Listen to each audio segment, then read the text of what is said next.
Some folks have a strange idea of entertainment.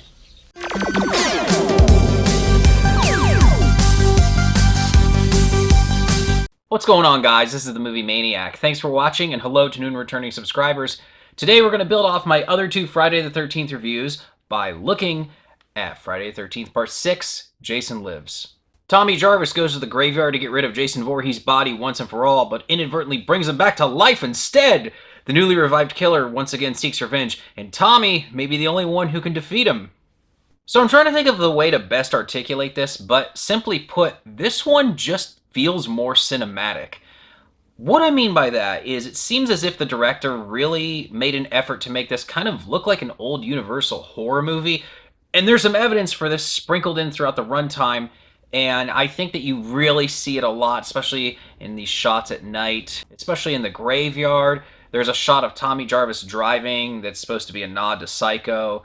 There's a lot of things like that in this film, and this might be the best looking Friday the 13th movie from the Paramount era.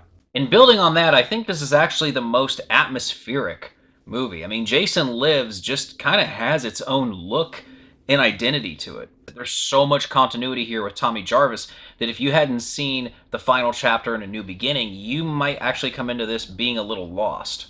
At the same time, though, this is Paramount trying to turn things around, get Jason back into the movie, because as we discussed, he wasn't there in A New Beginning. It was somebody else playing Jason, kind of like Ghostface from the Scream series. So this one's saying, hey, we're back. This is the real thing. This is Friday the 13th. We're reestablishing this franchise, and you can tell that there was a real effort to make this movie much more focused. There's a lot of effort going into this is what I mean. And that's something you guys know I appreciate if you watch my reviews. Even if a movie isn't great, if the filmmakers are putting in the effort, I'm there and I respect that. The humor's pretty self-aware. It knows it's operating in the slasher territory. At the same time, you can tell they know there's 6 movies in at this point, and they're kind of having a bit of fun.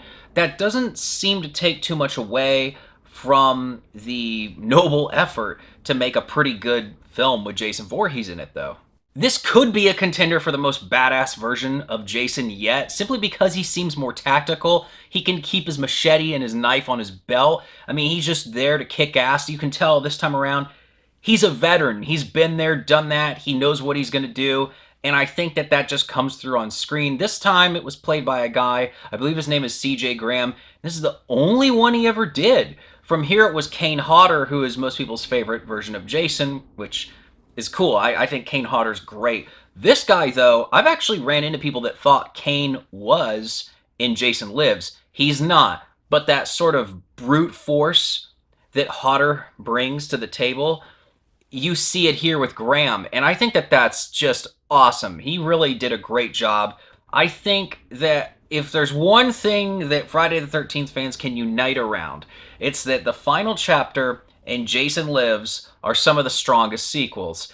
And I remember when I first saw this long ago, I actually was kind of disappointed because I think I was expecting something a little different. I watched it again and I liked it a little bit more. Then I watched it again and I thought, oh wow, this one's pretty special. This might be the fastest moving one of the Paramount era. I mean, maybe you can make an exception about one of the ones I haven't reviewed yet, but yeah, I think that this one is definitely something that you can go back to.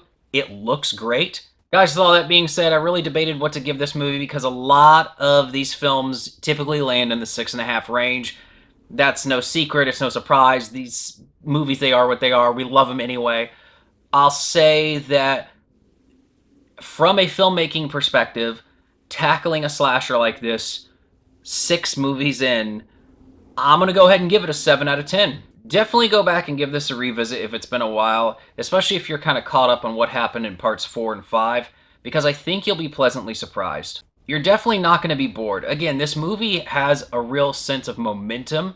It just hits the ground running and doesn't ever really stop. Once again, this is one of those sequels that Friday the 13th fans can unite around. I don't think you're going to run into any fans that get upset if you say, hey, this is the best made of all the films. Nobody's really going to debate that. If you manage to say that it's your favorite, nobody's going to find that to be a polarizing statement. All of the ingredients are here. It's trying to reignite the series, and it does so successfully, in my opinion. And it looks great. It does do things a little different, but it gives you all of the same formula from everything else before, so you're still comfortable and you're in familiar territory, but it's a lot of fun. If you told me that you were able to watch this movie more than some of the other sequels, that wouldn't weird me out. At the same time, I'm not going to fault anyone who thinks that, hey, yeah, it's a better made movie, but it's not their favorite of the series. I mean, again, there's a number of these pictures at this point, and Friday fans have their favorites, but I do think that this one is a safe bet, especially if it's been a while since you've seen it. Is there anything about the movie that I didn't cover that you really like about it?